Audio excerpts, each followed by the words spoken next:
Hello.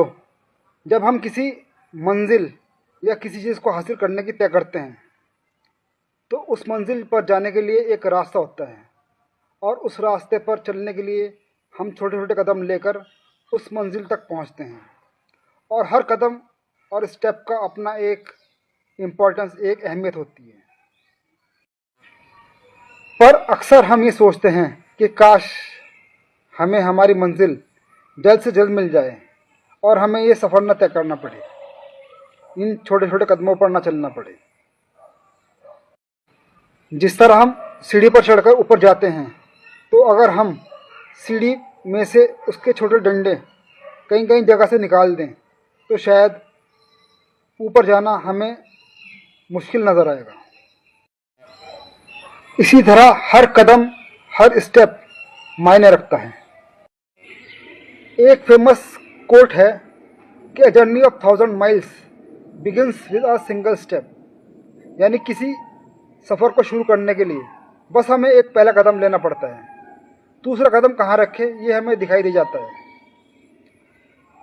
दूसरा कदम तीसरे कदम से जुड़ता है, तीसरा चौथे से, चौथा पांचवें से, और इस तरह पांचवा आखिरी कदम से जुड़ता है और उसके बाद मंजिल मिल जाती है।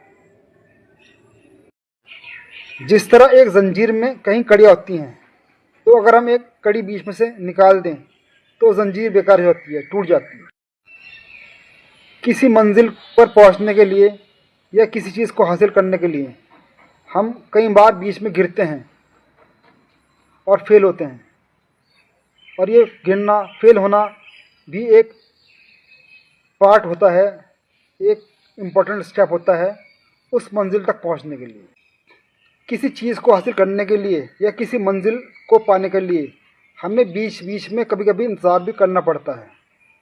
ये भी एक बहुत इम्पोर्टेंट स्टेप, एक बहुत ज़रूरी हिस्सा होता है उस चीज़ को पाने के लिए। एक ट्रेन में काफ़ी लोग सवार थे और एंजॉय करते हुए अपनी मंजिल की तरफ जा रहे थे। तभी अचानक ट्रेन की पटरी आगे से कहीं ख़राब हो गई, तो ट्रेन को बीच में ही रुकना पड़ा। ट्रेन में बैठे सभी यात्री बेचैन हो गए और गुस्सा हो गए। कोई ड्राइवर को क्वेश्चन लगा तो कोई रेलवे कर्मचारियों को दोष देने लगा। कोई कहने लगा कि ऐसा क्यों हुआ, ये तो बहुत गलत हुआ। सभी लोग बहुत परेशान हो गए। लेकिन इस हालात में भी एक लड़की खिड़की के पास बैठी गाना गा रही थी। वो लड़की खिड़की से उठकर आई और उसने सभी लोगों को कहा,